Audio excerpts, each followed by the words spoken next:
sik. Ya, du ing uni dirungokke Mas. Du ing uni Sabto Widodari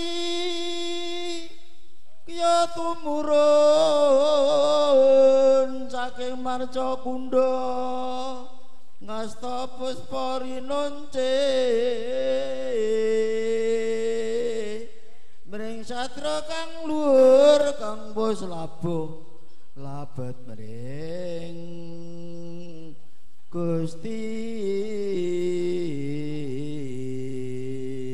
Ginanjar Wayutama Sekar Dewandaru kang sinebut kembar mayang iku dadya syarat swarana wigati tumrap kang mantu putra terus ya pambanguning kula warga yekti adoh anggeriku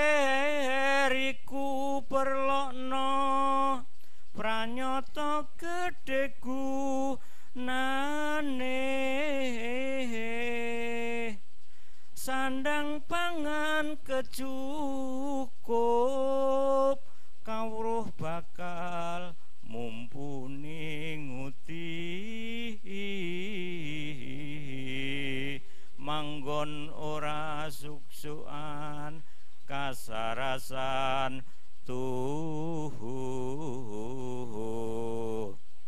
Rama lan ibu kang bakal nggulawentah putra putrine sayekti hayu hayuning bala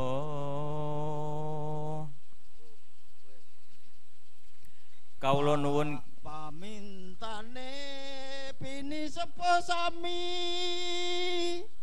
mugi temanten sabi praya manunggal sesu tresnane yang pangkat asa semu ngupa buka jangkeping wajib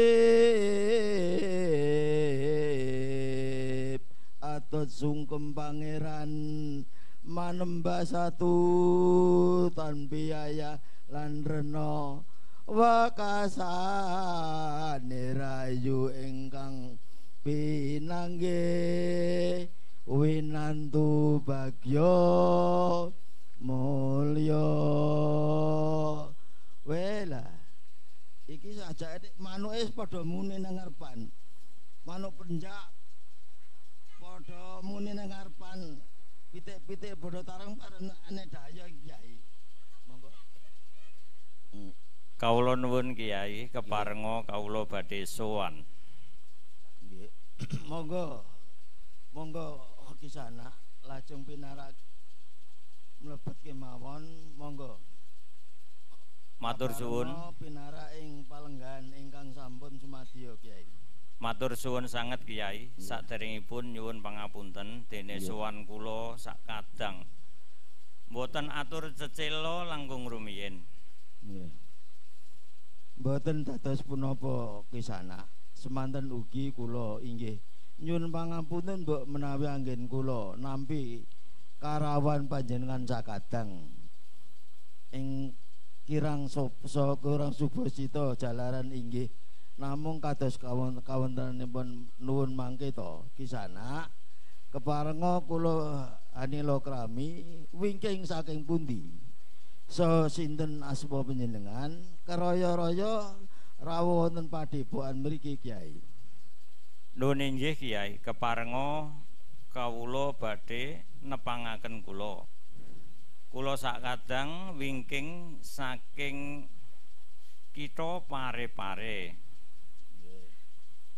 panggenanipun ingkang mengkugati nami kula pun saraya jati dene wigatosipun sowan kawula sakadang menika minangka dados duta saraya saking panjenenganipun Bapa Besan. Nggih. Saperlu angupadi tumuruning Wahyu Jodo ingkang sampun cinandi wonten ing Kembar Mayang. Pinangka kangge syarat saranane anggenipun badhe kagungan kersa ngemah-ngemahaken putra putrinipun sarta kangge hanjangkepi ing upacara panggihipun Sri Temanten. Menapa pancen ing ngriki dununging Kembar Mayang kala wau Kyai?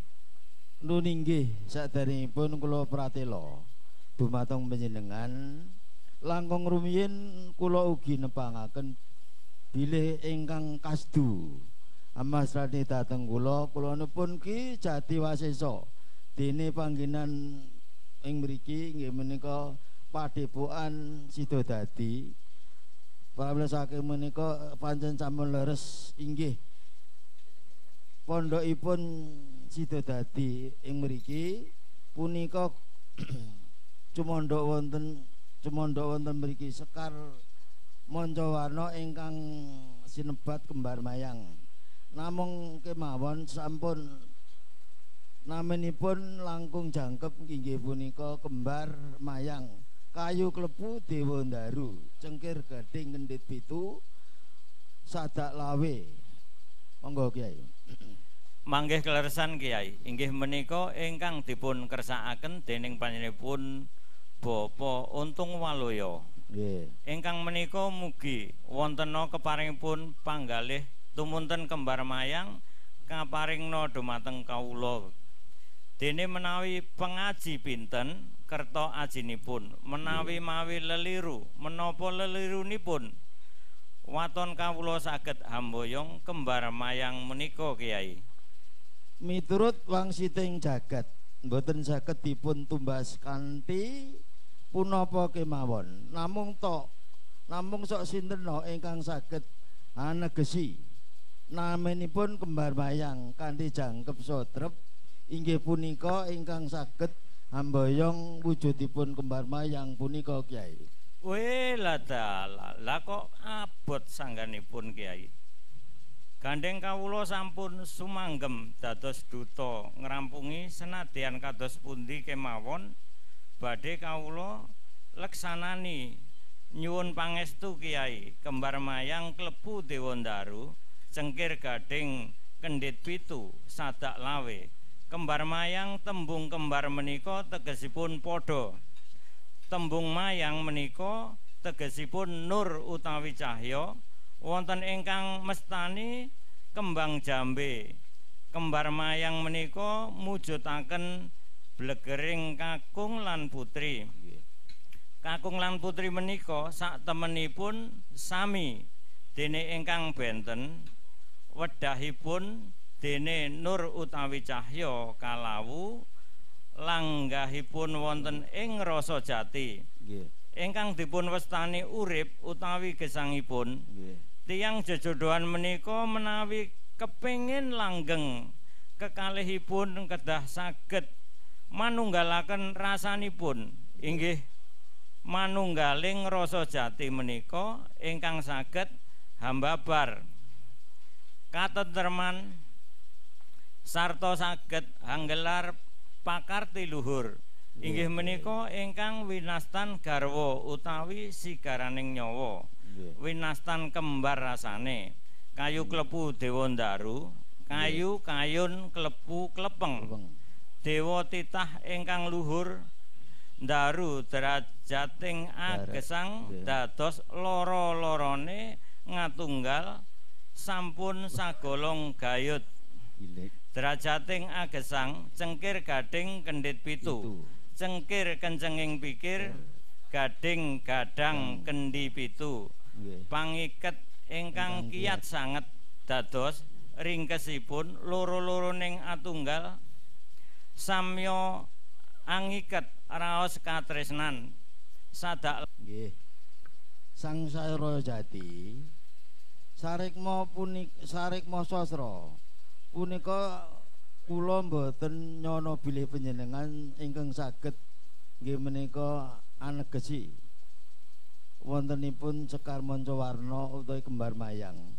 Pramila menika sampun dados mbok bilih Gusti Allah sampun nyodhaken pancen nggih menika ingkang dipun udi calon Sri pengantin kekalih terutama Rinanti Nur Cayaning Ayu SPD dawuh kalian Bagus Muhammad Ali SE ingkang badhe dipun laksanaken ing dinten setupon minjing pramila saking Mendho Kyai kula aturi nampi nggih nika wontenipun Sekar Mancawarna Kyai. Ane saderengipun nggih menika bidalipun Sekar Mancawarna saking Padepokan mriki kedah dipun iringi gending-gending nggih. Nggih menika gendingipun monggo. Nggih, Kiai. Sakmenika kula nyekar Kiai. Nggih. Nuwun nggih. Yektine kang winu serta kembang kanthil lambanging ati suci suci murni. Mboten tekan niki Kiai. Tansah manunggal karso Sri temanten genyo mangun brayatipun lulus sawitoto mulya linambaran tresno jati. Sampun nggih Kiai, ampun dawa-dawa mengke ndak. Nggih monggo Kiai, kula pasrahaken sawatahipun dhateng panjenengan. Nyuwun gendhingipun jengkaripun Sekar Mancawarna badhe dipun beto dhateng Dukuh Seriang Pak nggih.